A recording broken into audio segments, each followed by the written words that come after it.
नाही, एवढ्या लवकर तर आम्ही एकमेकांपासून लांब होणार नाही. आणि जी लोकं याची वाट बघतायत ना, त्यांनी तर वाट बघतच राहावी. काय करणार ना ती बिचारी लोकं?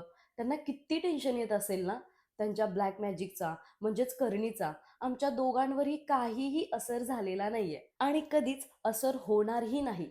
हे मात्र नक्की. कितीतरी अपमान पचवून आणि खूप काही गोष्टींचा त्याग करून आम्ही दोघांनीही आमचं नातं जपलंय. ते असंच कोणाच्याही ऐऱ्या-गैऱ्यांच्या बोलण्यावरून, करणी, जादूटोणा, ब्लॅक मॅजिक या टिपिकल गोष्टींमुळे आमचं नातं तुटणार आहे?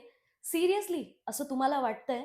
तर मग हा तुमचा गोड गैरसमज आहे. आणि हो, हाच गैरसमज तुम्ही तुमच्याजवळ अगदी घट्ट जपून ठेवा.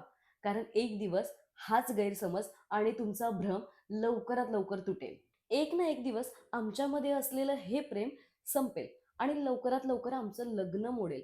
अशी स्वप्न तुम्ही रंगवत राहा आणि त्याउलट आमचा संसार आणि प्रेम आम्ही असंच जपत राहू हे मात्र नक्की. शेवटी काय आहे, जेव्हा आपण कोणत्याही स्वार्थाशिवाय एखादं नातं जपण्याचा प्रयत्न करतो ना, तर मग ते नातं नक्कीच सक्सेसफुल होतं.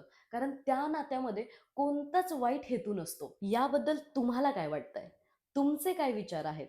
हे नक्कीच मला कमेंट्समध्ये सांगा. So thank you. बाय.